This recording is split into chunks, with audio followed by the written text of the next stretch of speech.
क्या आपको पता है कि अगर इतनी बड़ी पृथ्वी को एक्स्ट्रा प्रेशर के साथ कंप्रेस करके 1 इंच से कम डायमीटर वाली गोला बना दिया जाए तो क्या होगा? या फिर ऐसी कौन सी कंडीशन है जब सूर्य एक ब्लैक होल बन जाए? इस वीडियो में 3 ऐसा ही फैक्ट बताऊंगा। मेरा दावा है आप सोच के दांतों तले नाखून ही नहीं बल्कि पूरी की पूरी उंगली चबा जाओगे और आप भी कहोगे वाह क्या सीन है।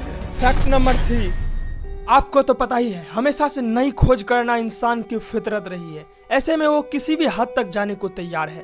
इसी खोज में इंसान इस विशाल ब्रह्मांड की ओर छोर का पता लगाना चाहता है और इंसान की यही खोजी फितरत आज से 45 साल पहले 1977 ईस्वी में नासा ने 2 महान अंतरिक्ष मिशन अंतरिक्ष में भेजा जिसका नाम दिया गया वायेजर मिशन। उन्होंने उस साल सितंबर में वायेजर 1 बल्कि अक्टूबर में वायेजर 2 मिशन भेजा।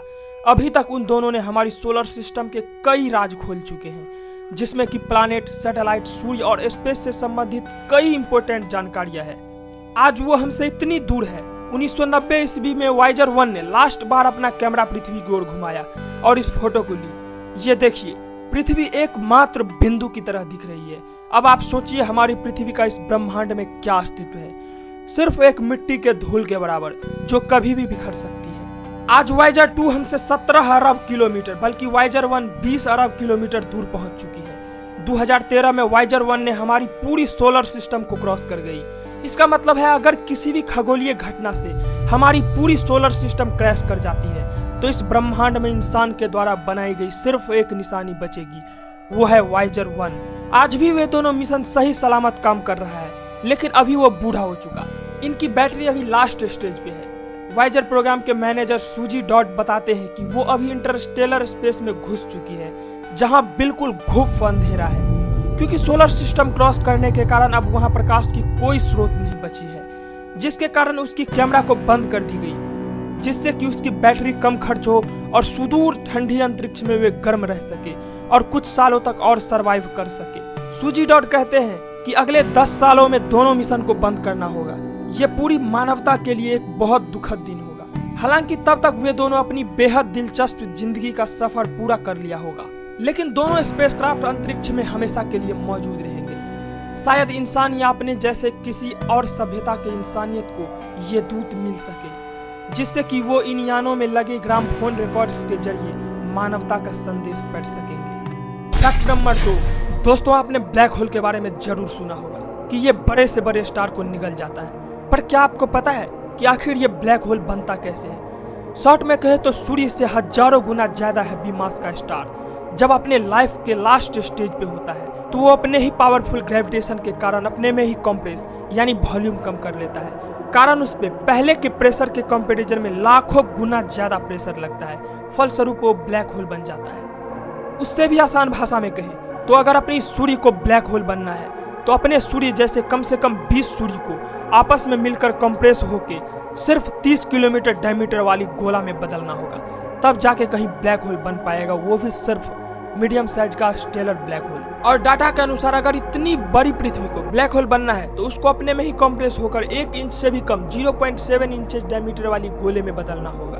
दैट मीन्स उसका मास सेम बट वॉल्यूम एकदम से बहुत कम लाइक नथिंग के बराबर होना होगा, तब जाके पृथ्वी कहीं ब्लैक होल बन पाएगा, जो कि पृथ्वी और सूर्य के साथ ऐसा कभी नहीं हो सकता क्योंकि ब्रह्मांड में बड़े तारों की अपेक्षा अपनी सूर्य और पृथ्वी बहुत छोटी है और उसका ग्रेविटेशन बहुत ही ज्यादा कम है जिससे कि अपने आप फ्यूचर में कंप्रेस हो सके।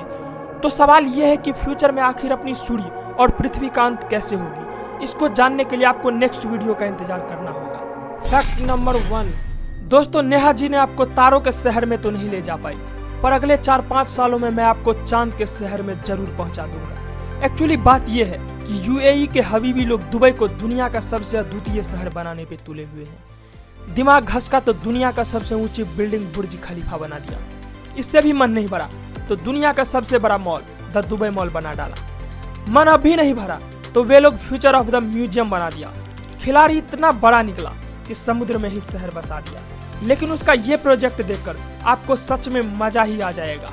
एक्चुअली बात यह है कि अमेरिका 1972 के बाद इंसानों को चांद पे उतार कर तो थक गए, पर यूएई के इन हबीबी लोग चांद को ही दुबई में उतारने जा रहे हैं। रुकिए जरा, मेरा मतलब है वे लोग एग्जैक्टली चांद जैसा दिखने वाला बेहद ही खूबसूरत और दुनिया का सबसे अनोखा होटल बनाने जा रहे हैं। वैसे तो दुबई में बुर्ज खलीफा जैसे कई आकर्षक चीज मौजूद है, पर मानो इस चांद के बनने के बाद इस शहर को 4 चांद लग जाएंगे।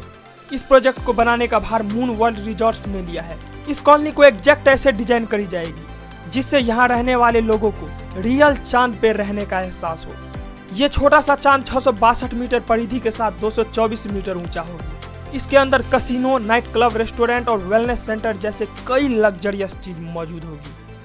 इसके अलावा वहाँ घूमने के लिए मून शटल की भी व्यवस्था होगी, जिसमें लोग बैठ के पूरी की पूरी मून बिल्डिंग का चक्कर लगाएंगे। स्पेस टूरिज्म का सस्ते में मजा उठाने वाले लोगों के लिए ये शानदार जगह होगी। इसको बनाने में 4 सालों के अंदर टोटल खर्च करीब $5 बिलियन यानी कि 40,000 करोड़ रुपया एस्टिमेट की जा रही है। पर आपको तो पता ही होगा कि ये हबीबी लोग शुरू कुछ और ही बल्कि खत्म कहीं और ही करते हैं। इन्हें देख के तो यही लगता कि वल्लाह हबीबी कुछ भी कर सकता है। अगर आपको स्पेस से रिलेटेड और सारी वीडियो देखनी है तो आप हमें कमेंट करिए। आई होप वीडियो आपको हमेशा की तरह इन्फॉर्मेटिव और इंटरेस्टिंग लगी होगी। ऐसे ही और सारी वीडियो देखने के लिए अपने चैनल को सब्सक्राइब और वीडियो को लाइक कर दीजिए, ताकि आपके लिए फ्यूचर में ऐसे ही इंटरेस्टिंग वीडियो लाता रहूं। धन्यवाद।